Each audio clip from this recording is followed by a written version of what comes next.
the perfect game. High fly ball into right field. She is gone.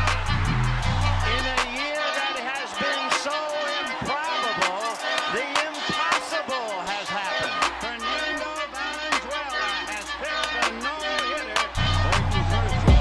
This is a no-hitter. It is gone! It is a walk-off home run for Justin Turner! It's over!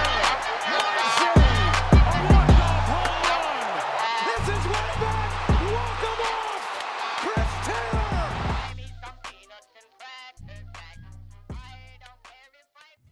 Walker Buehler makes a big statement, and Yoshinobu Yamamoto made his first rehab start. We got an update from that. We got injury updates. We'll talk Shohei Ohtani's historic season. Did you get the Shohei Ohtani bobblehead with decoy? And we have a special guest that's coming up next on Dodgers Dugout Live. It's time for Dodger baseball. First Dodger home run! Welcome to Dodger Stadium. Dodgers win! This is the golden age of Dodger baseball. Grand slam! It's a double for Freddie. Monkey magic! They're going to make big signings. They're going to make impact trades. This is the most anticipated season in Dodgers history. Dodgers have won it all in 2020! Think blue, bleed blue, and I'm out.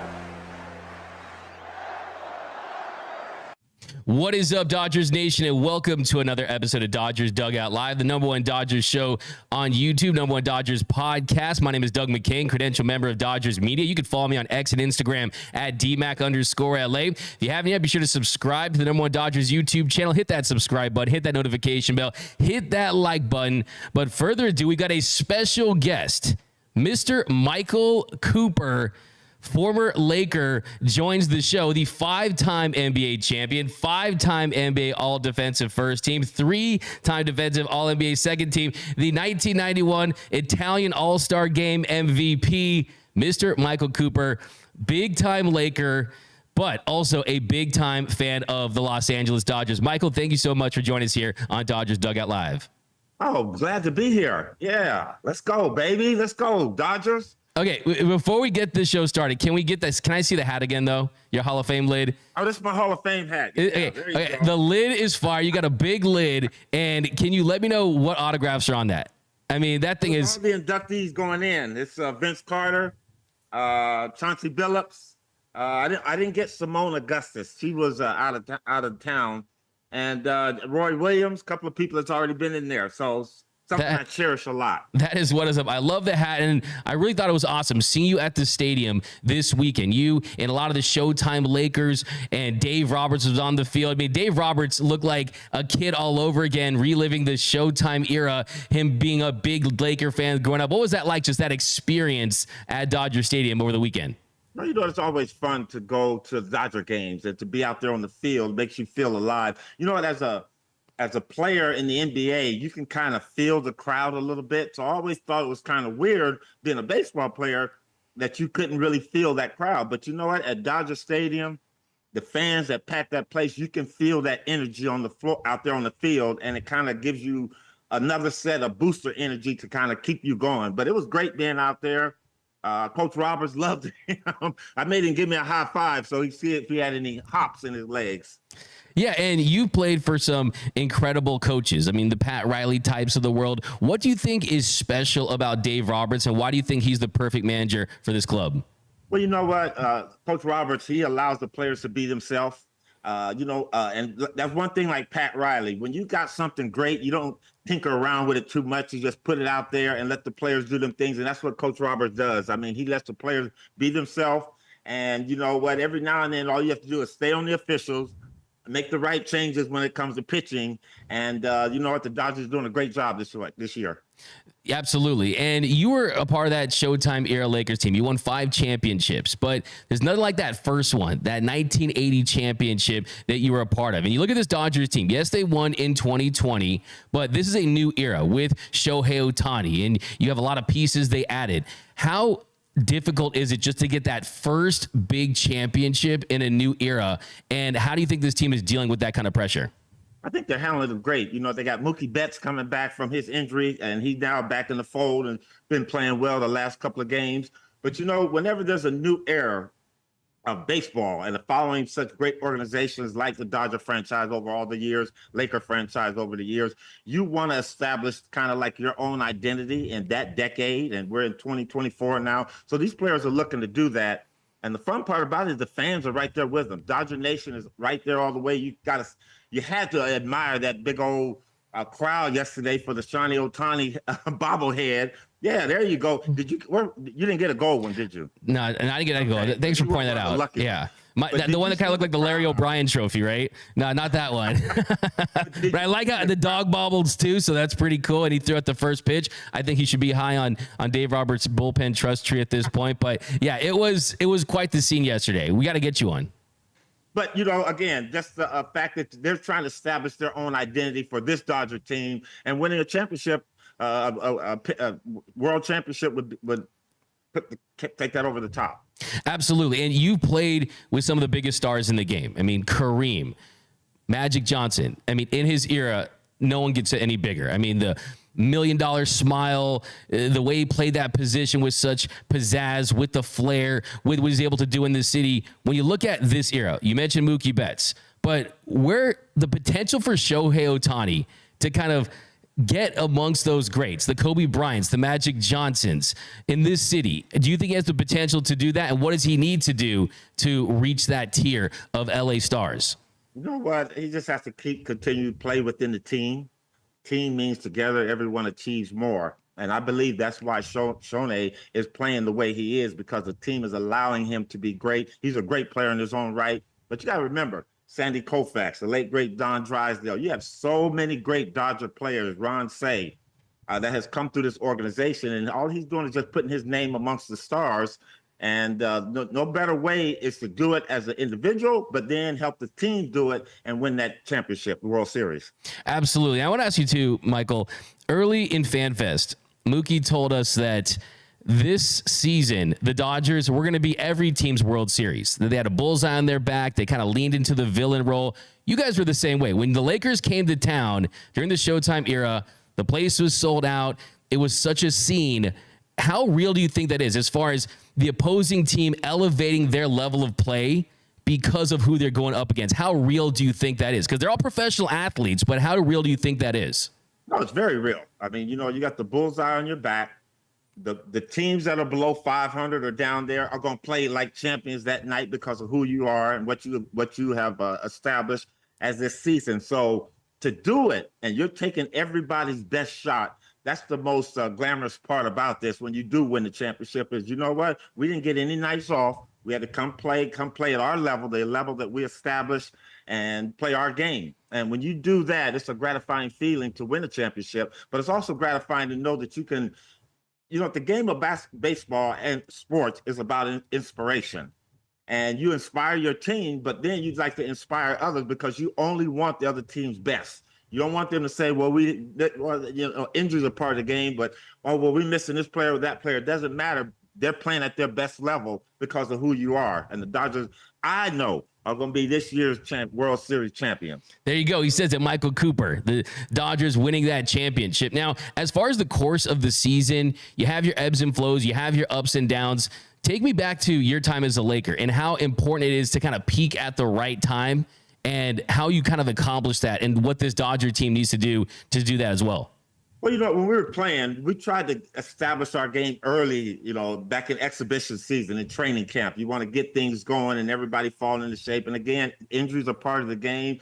And, you knock on wood that you're not going to have too many or something that'll really take somebody out of the lineup for too long. But for us, it was just about establishing our play. And we just tried to play each month, get better and better. And, I'm glad I'm not a baseball player, but they play 153 games, 100 something. We only played 82. So that's a lot of games that you have to play. But all you want to do is each game get better. And in Dodgers' case, it would be like every 2 weeks, you want to get better. So there is a point where you can peak, but if you're on top of your game, the peak is winning the whole thing, the championship. So I see the Dodgers going about that way. They just continue to get better. They're never out of a game. They always come back. I mean, the game we were at, Mookie Betts hit the 2-run homer to bring the game. When unfortunately I had to leave a little early. When I left, they were down by 1.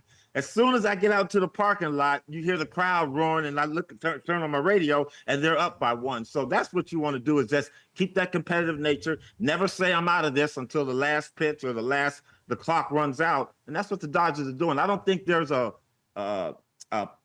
thing that you would call them peaking too early. I think that they're going about it at their pace, and pretty soon they'll be in the playoffs, and that's when you want to be playing good baseball. Absolutely. They have the talent. They have everything you need to win a championship. It's about the consistency and staying healthy, and you're seeing them start to do that. Now, I kind of want to go back to your time growing up in Southern California, because you are, I believe, you went to Pasadena High School, right? You were a Bulldog? Yes, sir. I'm a Angelino, a true one. You're a true Angelino at Pasadena. I'm a South Pass Tiger. You're a Bulldog. But when did your Dodgers fandom start? Were you a Dodgers fan growing up? Who were your guys growing up as far as following the Dodgers as a kid through middle school, high school? I mean, how big of a fan were you of this organization just growing up in L.A.?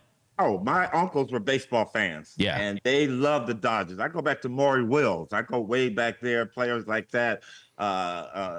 Some of the greatest players, Sandy Koufax. So I enjoyed the Dodgers. It wasn't like I was just a Dodger fan, because obviously I went with the big ball, basketball, so I was watching the Lakers more. But I've known the Dodgers and their success all through the years. Like I said, I'm very blessed to have a great relationship with the late, great Don Drysdale, his wife, Annie Myers. I'm really close with her, so she should tell me some of the old stories about him and the Dodgers and get to see them. And then the luxury we had in 1980 when the Dodgers won the championship. So I think that was probably like the first time that it ever happened, where an NBA franchise and a baseball franchise won a championship in the same season. I might be wrong, but don't hold me to that. But it was great that year, because that established a lot of what LA was called, LA, the city of champions. So for me, going back, watching all the old Dodgers and watching that organization get better and better every year was always great. And did you play any baseball as a kid? I have an unfortunate story I would like to tell. It's embarrassing a little Let's hear it. Our family growing up, we were like a seasonal sports team. So whatever season was in, that's what we were playing. So when I was 12 years old, I went out for Pop Warner in Pasadena at Victory Park. And I made a team, and I was playing. And first time I got up to bat. And usually I'm playing underhand, but this guy was throwing overhand. So I'm up to bat. I got the bat. I got a nice stance. I'm wiggling down in there, getting ready.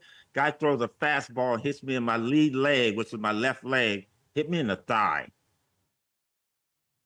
I dropped the bat. I started crying, and I ran home. Oh, no. And my uncle was like, "Oh, Michael." Oh, no. So that was the end of my baseball career right there. But I was very good in the outfield. Now, you couldn't get anything by me. I played left field. And if you hit something out there, I was getting it. But, yeah, that's my baseball story. And I've always been a fan. But participation, I could deal with the softball. The hard ball, no, that was too tough for me. That surprises me that you were in left field, considering you were one of the best defenders in basketball. You should have been in center field. Faster, better athlete, could cover more ground. By the way, did you watch last night's Dodger game? Because as someone who's a great defender, you probably didn't love that defense there by the Dodgers in the second inning. You know what? I missed that one because I was doing something with my son. So I missed it. But again, I've been watching most of their games. They get exciting, more exciting as the games go on now. For sure. And it's always fun watching the Dodgers. Absolutely. And on the Shohei Ohtani 50-50 watch, we're close to that, right? So you already called World Series. Is he going 50-50? He's on pace right now for 51-51. He gonna get it done. Okay, you hear that from Michael Cooper right there, baby. That's Michael Cooper, hey. Now, hey, look, I'm the biggest Dodgers fan ever, but, I love my purple and gold. Have to ask you, what do you think about this offseason? Not a lot of movement, not a lot of moves being made. Still a lot of talent on this roster, but what are your thoughts on your purple and gold, Mr. Cooper?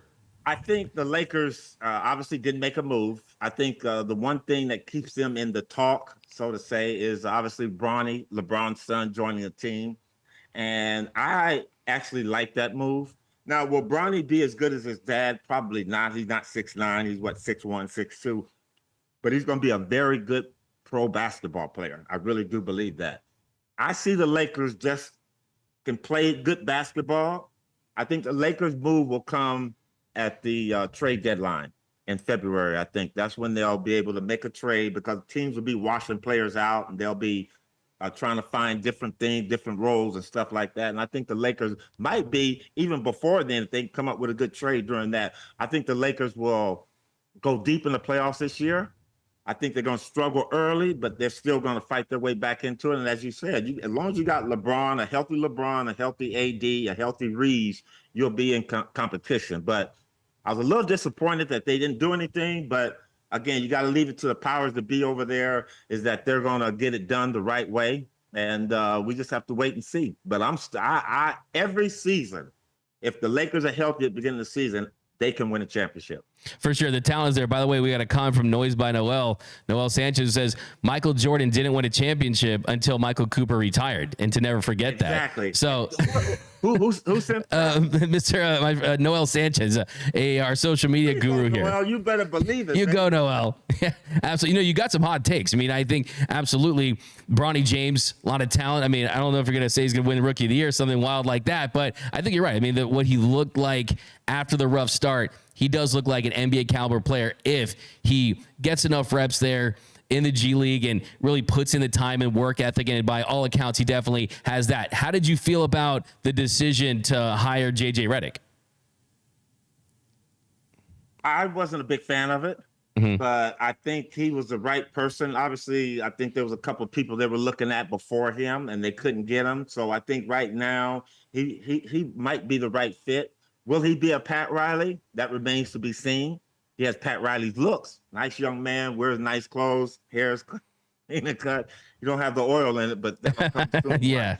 But I now the more I think about it, and we're in this situation, I think he'll be good for the Lakers. I think he'll be more receptive to listening, because as a hard-nosed, seasoned veteran coach, you're coming in one way thinking, and a lot of coaches don't necessarily listen to the players. I think JJ Redick will listen to LeBron. He'll listen to what the players have, and I think they'll have to figure it out together. So it's too late to say anything else about it. He's here. We got to work with him. I think he'll do a good job. He has a great basketball mind, playing in the league so many years and then being an analyst and watching that. So you get a chance to look at basketball from all different sides. And I think getting there, again, he's got some great support. The two coaches he hired, Scott Brooks and Nate McMillan, are two coaches that are going to really help him a lot in the process of that. But I think it's going to be his relationship with the players. And I think he's definitely going to have to come at them from a defensive perspective. Certainly. I mean, the upside 100% is there, and we'll see if he can take advantage of all the resources he has. And hopefully the Lakers stick with him, right? And they give him a chance to, even post LeBron, run this team. Now, I'm going to throw some big stuff at you. Do you have a GOAT? Michael Jordan, LeBron, Kobe, Magic. I mean, who is the GOAT of the National Basketball Association in your eyes? Michael Cooper? Michael Cooper. Would not include Michael Cooper. That's the obvious answer. Other than Michael Cooper. No. You're asking me who Michael Cooper's GOAT is. Yes. My GOAT, Kareem Abdul-Jabbar. Cap. The reason I say that, there's three things about a GOAT. One, a GOAT makes other players around them better. Two, a GOAT scores whenever he wants to. Kareem was one of the best passing big men in the game. Two, he had an unstoppable shot that nobody, and Boston got a chance to look at it, and Philadelphia, they triple teamed him as Kareem was still skyhooking him. And last but not least, a GOAT makes his free throws. And Kareem, in crunch time games, was an 85, 88% free throw shooter, so you couldn't foul him. To me, he's my GOAT. I know other people argue about that. There's some other great players, but you got to remember this. The other GOATs that you're talking about, most of them scored more than half of their points from the three-point line. Kareem did his damage inside and still scored over 30,000 points. Preach. And just imagine if he played in this era where he didn't spend all that time at UCLA and he was one and done, or went right to the league. I mean, a guy who was a six-time NBA champion, a six-time most valuable player. Also, like you said, the most indefensible shot. Only 9 players in NBA history have blocked the skyhook. Michael, did you ever block the skyhook in practice, though? Oh, no, nobody touched that. And this is about Kareem. And he didn't have load management. Kareem came to practice and played every game unless he was seriously hurt. And everybody knows about his migraines when he played. Those are the only things that held him back a little bit. But even then, there was 4 or 5 games throughout our career, especially in the playoffs, where he had a terrible migraine. He wouldn't come to shoot around, but he came to the game and still delivered. I love that. Hey, as a UCLA guy, hey, you making me so happy hearing that. I mean, let's not forget, too. 5 championships with the Lakers, 3 with UCLA. And we're talking about a guy that's given 8 championships to Los Angeles in Kareem Abdul-Jabbar. So I love that choice as your GOAT. Okay, so you have the Dodgers winning the World Series. Who will they be going against? Is it going to be the Yankees? Could it be the Astros, the Orioles, who they play tonight once more? I mean, who you got them going up against in the Fall Classic? It really doesn't matter because Okay. it's going to be more of an interest aspect as far as who they go against. But I believe it's going to be the Yankees. Ooh. Aaron Judge? the big hitter, Justice. Yeah, Aaron Judge. Yeah, Aaron Judge. Yeah, Aaron Judge. Yeah. He's right there with Shohei. You know, the way they're battling for home run supremacy. But the Yankees are playing good baseball this year. You got to look at them. I don't follow a lot of the teams. My team was the Dodgers, and then I went back to the A's when Reggie Jackson was there, Mr. October. But yeah, I'm gonna pick the Yankees. I'll take them. Yeah, Commissioner Rob Manfred would love your pick. Baseball needs a Dodgers-Yankees World Series, especially after last year was the lowest rated, lowest viewed World Series in baseball history. Who's winning World Series MVP, though? Is it Mookie? Is it Shohei? Could it be someone like a Max Muncy, a Teoscar Hernandez, Decoy? Maybe he could win too. I don't know, but who do you have winning the World Series MVP for the Dodgers, Michael? You know what? Everybody would say Shawnee. I'm going to say Mookie. I think Mookie does a little. I mean, you know, Yeah. he's a good player. Mookie's a good player. But you know what? It don't matter. As long as you win the big thing. It's all about the parade, right? It's all about the parade. On the cake. Absolutely. Wouldn't you love to see a Dodgers, Boston Red Sox? That would be great, kind of like following in the NBA, but no, it's going to be the Yankees. I know I didn't like it in 2018. I'll tell you that much. They lost in 5 games, but yeah, I mean, Mookie was on the other side. He's on the right side now, and so is Joe Kelly. Okay, last question. So Michael Cooper, when players go up to bat, they all have their walk-up song. Gets them hype, their walk-up song. What would Michael Cooper's walk-up song be before he goes up to bat? It'd be Snoop Dogg, drop it like it's hot. Drop it like it's hot. I like it. You gotta As long as drop it as long as that's not your defensive hype song, you don't want to drop it like it's hot. But absolutely, I like that. That would be fire. That would get the crowd going. That's the big. You hit on it. You got to get the crowd going, kind of like what Freddie does. And that's the biggest key there. So you nailed it right there. But Michael Cooper, we cannot thank you enough. Join us here at Dodgers Nation. It was a treat to see the Showtime Lakers at Dodgers Stadium over the weekend. You guys are a part of LA history forever. LA legends, the Showtime Lakers. It doesn't get any bigger than that. We could see the Showtime Dodgers led by Shohei Ohtani go on a run like that. And we know you love your Dodgers, you love your Lakers, and we thank you so much. Join us here at Dodgers Nation. Thanks again, my man. Thank you, Dodger Nation. Let's go, Dodgers. Represent, man. Let's go, Dodgers. Let's go. Yes, Michael Cooper. There he goes. Thank you for joining us, Mr. Michael Cooper. Hey, Michael Cooper, man. This is 12 o'clock and he's representing like that, acting like that. What a great guy, man. Koopa Loop, man. And just talking to Dave Roberts. I mean, Dave Roberts literally was like a kid at a candy store over the weekend. Just so excited to see those guys. And Michael Cooper, he loves the Dodgers, man. And look, this is an LA lifer. Grew up in Pasadena, went to PCC, Pasadena City College, or as they call it, University of Colorado Boulevard. And he goes to New Mexico, and he goes on to be one of the best defensive players of his generation. But yeah, guys, let me know down below in the comment section, what are you guys' thoughts on Walker Buehler's start yesterday? So we're going to get into that. We got some Yamamoto. We're talking Roki Sasaki. Did you get a decoy bobblehead? I'll tell you everything about that experience yesterday. That's coming up next on Dodgers Dugout Live. What up, Dodgers Nation? D-Mac here to remind you that if you have not yet, be sure to subscribe to the Dodgers Dugout Live podcast. You can find it wherever you get your podcast. So if you want to listen to the show in audio form, when you're driving to Dodger Stadium, when you're driving from Dodger Stadium, when you're commuting to work, wherever it is, you definitely want to lock into the podcast. We're going to start featuring some podcast exclusives, interviews. So definitely, even if you do watch the show daily on YouTube, be sure to subscribe to the Dodgers Dugout Live podcast wherever your podcast. So be sure to do that. It really supports the channel. And as always, think blue, bleed blue, and I'm out.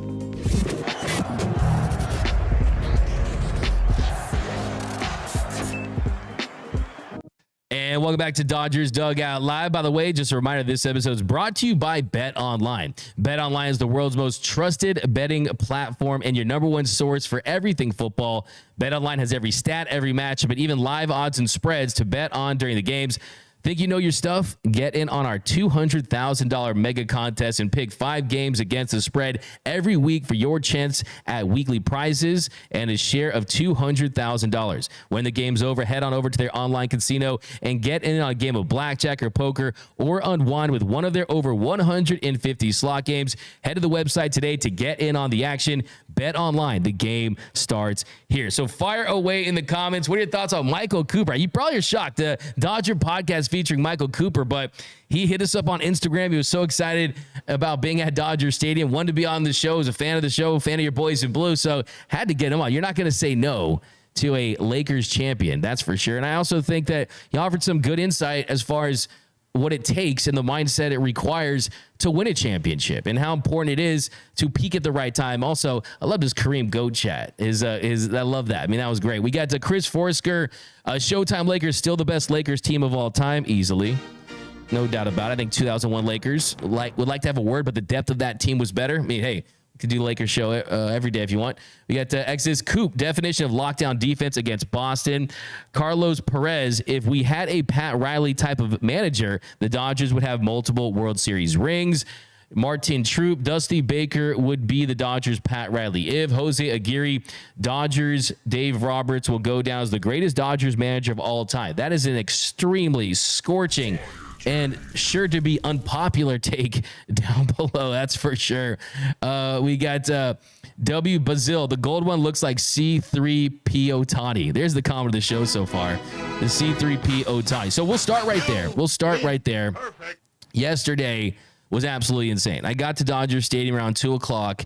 There was the longest line that I have ever seen for a giveaway. It was wrapped around the block. Talking to some of the people there, they had been there since 7 a.m., the people in the front. And it was absolute. I mean, it was organized. It was cool. I talked to some of the Dodgers security, and they said they were going to open the stadium about an hour and a half early just to let people in because players were having issues getting to the stadium on time as well because of all the traffic. And look, this is just a testament to the star power of Shohei Ohtani. Shohei Ohtani is the biggest star in Los Angeles at the moment because he's in his peak prime. Yes, LeBron James is in the conversation for greatest of all time, but he's 39 years old. This is Shohei Ohtani's town now because he is in his prime. He signed a $700 million contract. And, hey, if LeBron had a bobblehead with his dog, would you get a line like that? No, you're not. Right? I mean, Shohei is the biggest star, not just in Los Angeles. He's the biggest star in baseball. He's the face of the league. Yes, Aaron Judge can make his case, but Shohei Ohtani is set to make $70 to $100 million this year in endorsements. That's more than Aaron Judge, Bryce Harper, Mike Trout, Clayton Kershaw, Paul Skeens, Ronald Acuna Jr. combined. Then some. It's not even close, right? No one moves the needle like Shohei Ohtani. He doesn't just move the needle, he is the needle, right? He is the biggest star in this sport. And what do stars do? They perform on the biggest stages, when the lights are bright, when the pressure is on them, when they're expected to be great, they're great. What does he do yesterday? Well, first and foremost, like we said on the show yesterday, by the way, we said that Decoy should throw out the first pitch. I was only joking. I did not have any inside knowledge on that. But sure enough, before the game, Shohei brings out Decoy, gives him the ball, and then look at this. The first ever dog to throw out a first pitch. Look at the high five there. And Shohei had said that he trained him for a couple weeks to do just that. And it was just really incredible to see that. I mean, first time, and honestly, I don't need to look it up. I'm guessing, too, that it was also the first time in big league history, first time in Major League Baseball history, that a dog threw out a first pitch to his owner, and his owner hit a home run. I'm guessing that's true, too. But the real piece of history that we've never seen, that we are going to see with Shohei Ohtani, is potentially 50-50, potentially 45-45. And yesterday, he hits a home run and he steals another base. He's now on pace for 51 home runs and 51 stolen bases. No player in the history of this sport has accomplished that feat. The highest player to hit home runs and stolen bases in a season was Alex Rodriguez in 1998 when he hit 42 home runs and 46 stolen bases. Shohei Ohtani could have that by this weekend. We are witnessing greatness in real time.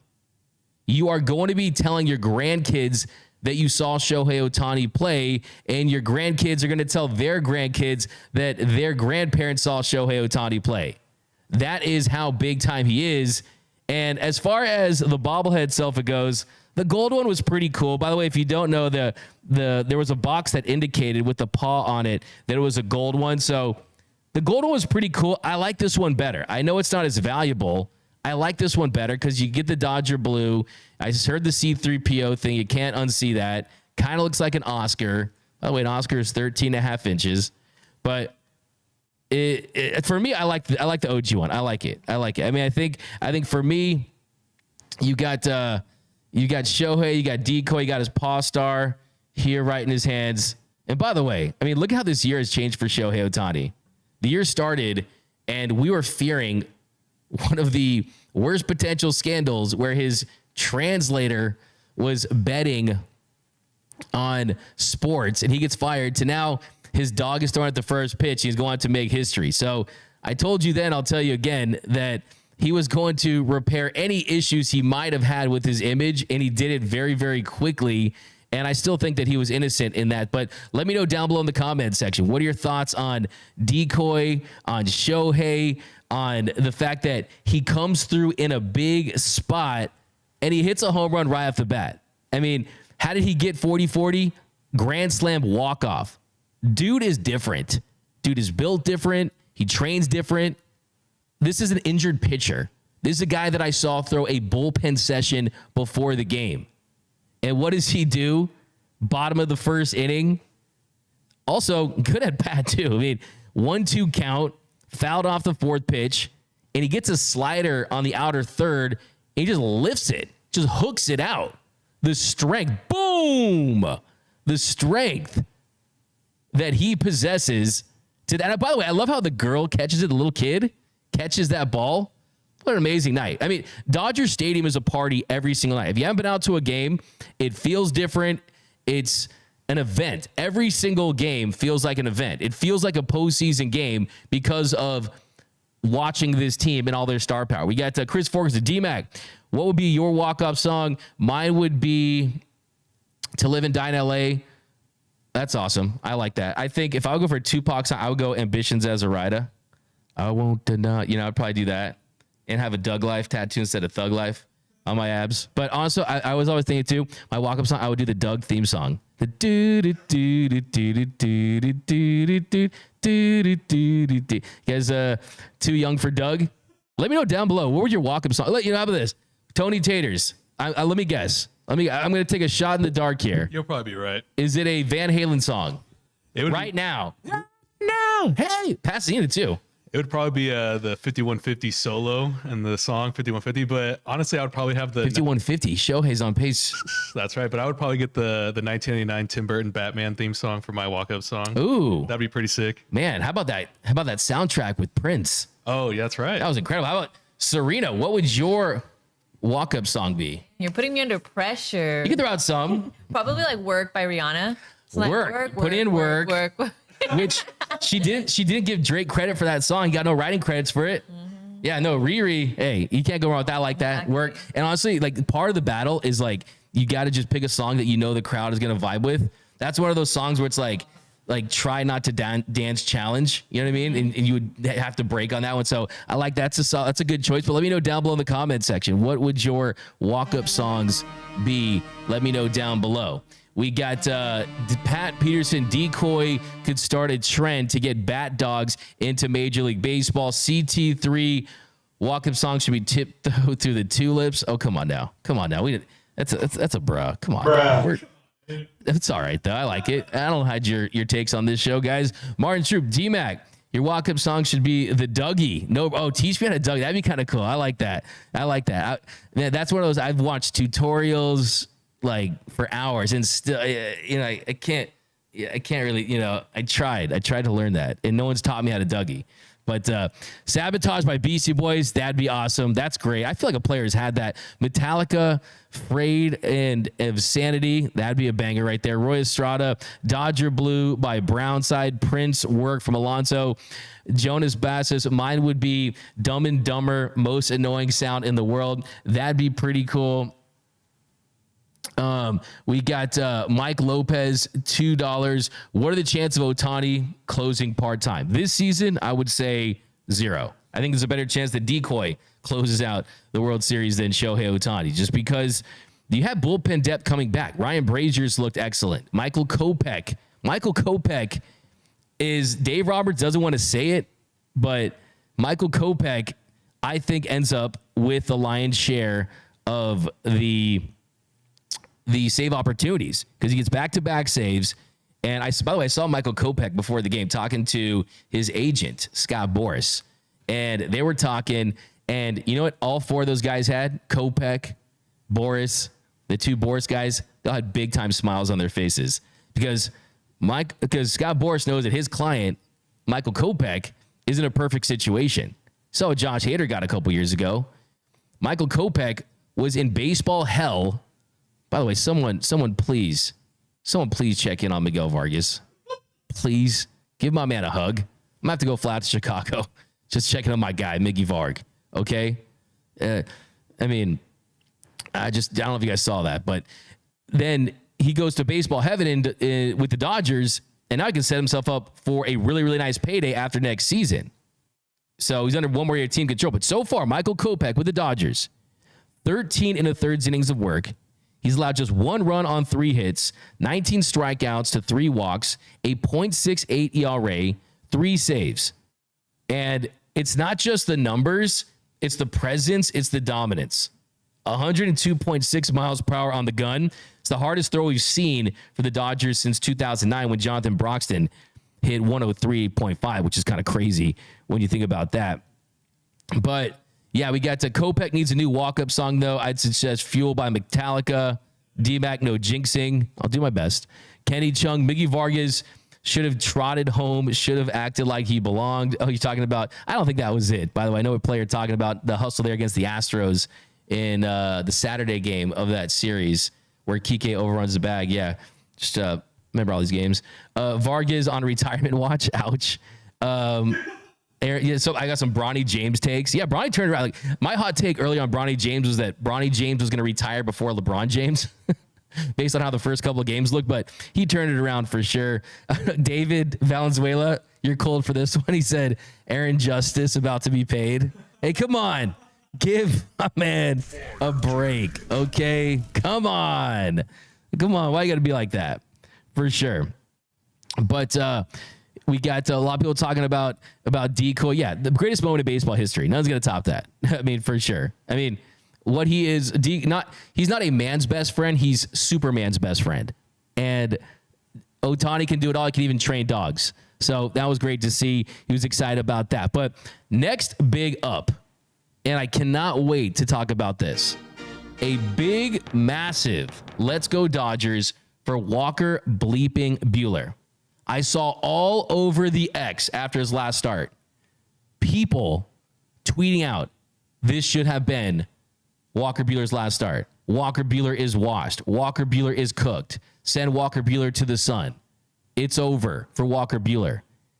And what I say, 1, where are the alternatives? 2, his ceiling is higher than Landon Knack's when all you guys are screaming, D-Mac, we need Landon Knack in there. Yes, Landon Knack has been good in his role. He's been more than serviceable in his role. They've used his options correctly, but this is Walker Buehler that has not lost the velocity that's coming off his second Tommy John surgery.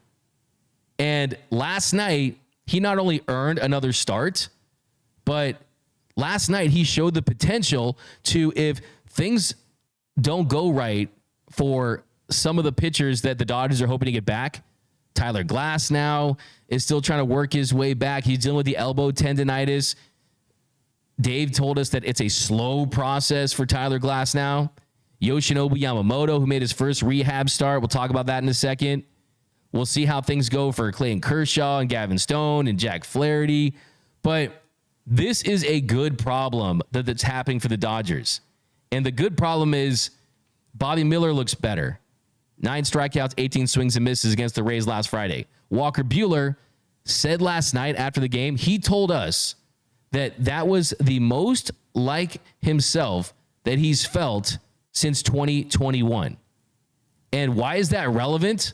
Well, because in 2021, by the way, one of the biggest misconceptions is that he wasn't effective after the sticky stuff crackdown. It's not the case, because he was the betting favorite to win the National League Cy Young in August. In August, he was still the betting favorite. The issue with Walker Buehler in 2021 was that he was just one of 4 pitchers to throw over 200 innings. He threw 207 2/3 innings at a 2.47 ERA. Led baseball with 33 starts. Now, the reason why him saying that this is the most he's felt like himself since 2021 is because he pitched in 2022. And if you remember, in 2022, he had a complete game against the Arizona Diamondbacks. Early on in the season, he did make 12 starts that year, had a 4.02 ERA. But in 2021, he had a 1.71 ERA plus. He was 71% above league average. That was the league lead. He finished 4th in the Cy Young Award voting. So yesterday, if the Dodgers don't forget how to play defense in the second inning, he goes 5 innings. There's a chance he could have given you a quality start. And it's fastball, curveball, cutter. Yesterday, he threw the curveball the majority of the time. What did I say was the biggest key to his success yesterday? If you watched the show last week, throw the curveball more. Lean into the curveball. Don't know if Buehler watches the show, but I'm just kidding. They have guys that know what they're doing as far as attack plans, and he did that. You look at the way he came out there in the first inning, a 1-2-3 first inning, also gets 2 strikeouts. He struck out Rutschman with a cutter up in the zone. Then he struck out Henderson. He got him swinging with a nasty cutter that he got him to chase. And then the top of the second inning is where it must have been very frustrating. First out, he gets Santander to fly to right. And then O'Hearn was safe at first after a throwing error by Max Muncy. And he had already gotten 2 strikes on him. It should have been 2 outs. It should have been 2 outs on 7 pitches. It looked like it was going to be another quick and efficient 1-2-3 inning. And then the very next batter, Cedric Mullins. He has him down the count 1-2, fouls off a couple pitches, throws a ball on the 6th pitch, mixed with a curveball down the zone. He fouls off the 7th pitch, a 4-seam fastball on the inner half. Then on the 8th pitch of the at-bat, he throws a nasty knuckle curve that bounces, and then Will Smith just does not throw the ball to first base. It was a mental mistake by Will Smith. Cedric Mullins heads up, goes down the line, gets to first, and that's the inning. That should have been 1-2-3 for Walker Buehler on 14 pitches. Instead, with runners on first and second, Urias doubled to right. That scored Mullins and O'Hearns. That gave the Orioles a 2-1 lead. Then Holiday, he flied to center. He gets the out there. And then next batter, he had McKain down 0-2, misses with a sweeper badly, probably his worst uncompetitive pitch of the night, one of the few. And he singled to right. That scored Urias to put the Orioles up 3-1. Then he gives up a double to Kowser. That one, a changeup, kind of left up in the zone. Then he got Rutschman to pop out. So they get 3 runs on 3 hits and 1 error. And then you look at later in the start, top of the 3rd inning, he gives up a 1-out single to Santander, but then gets 2 flyouts to end that one. They get no runs on 1 hit. Top of the 4th inning, he does hit Urias with the pitch with a sinker. He hit him on an up and in sinker, And then he gets Holiday to ground to a fielder's choice. They get Urias out at second. Then he strikes out McKain with a cutter, really nice cutter right there on the outer half around the corner. Then he gets Kowser to fly out to center. Then at the top of the 5th inning, he goes back out there, gets 2 pop outs, and he walks Santander. And then O'Hearn, he doubles on a knuckle curve that he kind of left up. Then Anthony Bonda, who, by the way, Anthony Bonda, I had him 3rd on my bullpen trust tree. Looks really, really good. He got in there and he did the job once again. So if you look at Buehler's line overall, and you're waking up this morning, you didn't watch the game, you're saying, wait a minute, 2 earned runs, 4 runs total, 5 hits in 4 2/3 innings, 90 pitches, wasn't efficient, 4 strikeouts and a walk. You're like, maybe a little progress. Maybe a little bit of a step in the right direction. But if you watch that game, if you saw how this stuff played, if you saw how fluid and effortless the mechanics were, he wasn't fighting on the mound to be consistent with his mechanics. When Walker Buehler is trusting his mechanics and it's just about executing pitches, he can go out there and have success. So, hey, if you want, you can write off Walker Buehler. It's not writing back. And one thing that really stood out to me was the shirt he wore after the game. If you guys saw the shirt he had on after the game, it was that Jason shirt that said "to hell and back." So Walker Buehler's the dog, man. And he knows what he's fighting for, and he knows he still has it in him. I said after the show yesterday, Anakin Skywalker is still in there for Walker Buehler. So here's Buehler after the game. Yeah, I mean, in general, I think pretty encouraging. Obviously, my last start, I kind of talked about feeling more like myself, and tonight I think it was that, but more, and obviously kind of some weird plays in that game, and that, it happens. Like, it is what it is, and, make a better pitch, balls not in play, all that kind of shit. But, no, I felt a lot better. I'm as encouraged as I've been since, 2021 probably. If you look back in my career, that's kind of been what I do. I've obviously had times where I feel really good about the slider and at times like throwing decent changeups here and there, but really I throw 4 seams, cutters, and changeups, and kind of getting rid of the big slider and trying to make the cutter a little bigger to right, I think is a big thing for me. Obviously they had 7 lefties in there today, so didn't have to do a ton of that, but all in all, I think kind of the basics of pitching when my delivery is right seem a lot easier. Throwing strikes, throwing first pitch strikes, throwing curveball for strike, throwing curveball under. I think all of it seems a little easier, I guess, when my body's in the right place. Now, I think we keep talking about performing, and obviously the line isn't as good as I would like to be, but I feel very encouraged by tonight.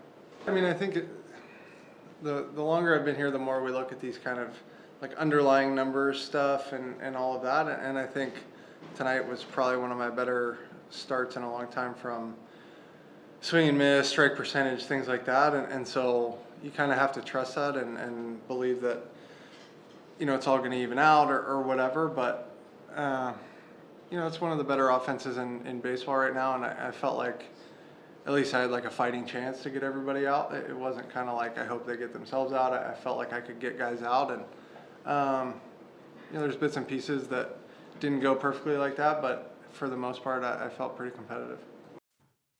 Yeah, and I think that when you listen to Walker Buehler speak, he's very honest and open about where he's at. And the last start, he felt like he unlocked something and he had a breakthrough with his delivery and getting forward to the plate.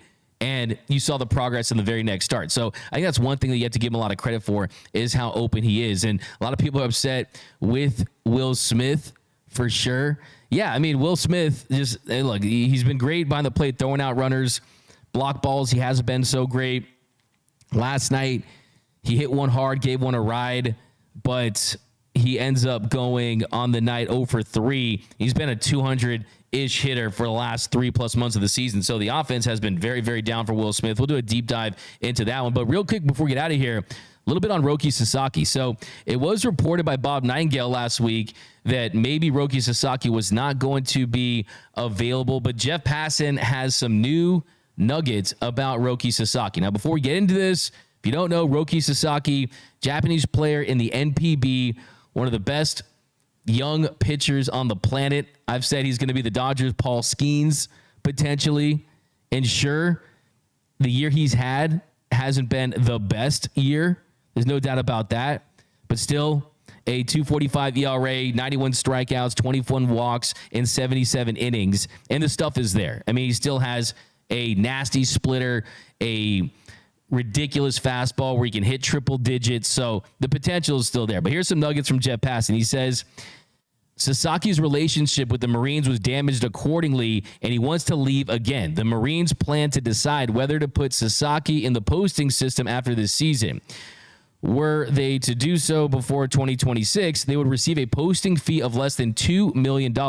By contrast, the Oryx Buffaloes received a $50.6 million fee from the Dodgers on the deal for Yamamoto, who was 25. So like we said on the last show, that's really the big kicker there, is just not getting the same when it comes to a posting fee. Now, he'll go on to say Sasaki wanted to enter the posting system, which allows for the transfer of Japanese players to Major League Baseball last offseason. He would have forfeited hundreds of millions of dollars in a potential future contract. Any player under 25 years old who gets posted is subjected to international signing restrictions, which would limit Sasaki's potential signing bonus to less than $10 million, as happened when Ohtani was posted by the Hokkaido Nippon Ham Fighters at 23. Sasaki's team, the Chiba Lotte Marines, said no. So if you rewind a little bit, we learned of this the day that Shohei announced on his IG when he Googled Dodgers logo, picked the first one, and then posted it to let the world know. Ohtani, he reported where he was going to sign, and shortly after that, we learned about Roki Sasaki. And if you don't know about the posting system in the NPB, well, you need 9 years of service time in Japan before you can qualify for international free agency. Anything before that, you have to be granted and you have to be embraced by your team, and they have to post you. And if you're not doing it as a free agent where you're getting big time money and you're signing for $325 million on a 12-year pact like Yoshinobu Yamamoto, well, you're not going to be making a lot. And talking to Japanese reporters, what they've told me is that, one, the fans there are upset with Roki Sasaki. I had one Japanese reporter tell me that 80% of the fan base is upset with him, and they think that he has not done enough for the Marines. And that's kind of how it works.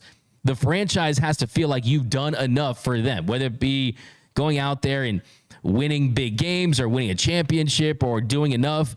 But I think what this boils down to is Shohei had an agreement with the Nippon Ham Fighters, and they knew what his ambitions were and that it wasn't about the money. That's the same case for Roki Sasaki. He doesn't care about the fact that if he stayed longer in the NPB and he came here more traditionally, he could sign that massive contract right away and not have to worry about going on a minor league contract, getting less than $10 million on a signing bonus. And then if something happens to you, well, you're not going to be signing that big bag. I think you have to respect that if you're an NPB club, knowing that he is a phenom type of pitcher. So I think what this really says to me is that as long as Roki Sasaki is doing everything that he can to get posted, and that he wanted to be posted as early as last season, lets me know that, look, forget about his numbers and how he's looked this season. And you can say what you want about what this says about his character, whatever. He's not happy there. So I think his numbers are reflecting that, and his performances too. It's why there's been a little bit of a drop off as far as his performance, because he wants out. He wants to compete against the game's best players. That is in the show. That's where he belongs. And you have to respect the fact that he's willing to take that risk and potentially risk future earnings to say, you know what, let's get this process started. I want to see what I have now. And then when arbitration comes, I'll start making more money. When free agency comes, I'll start making money as long as I pitch the way I'm capable of. And the fact that he still wants to leave, that lets me know that the Dodgers are still a top team that could potentially sign him. And the Padres are as well, and West Coast teams as well. But this is a major game changer, because if you look at this offseason, Glasnow's under contract. Yamamoto's under contract.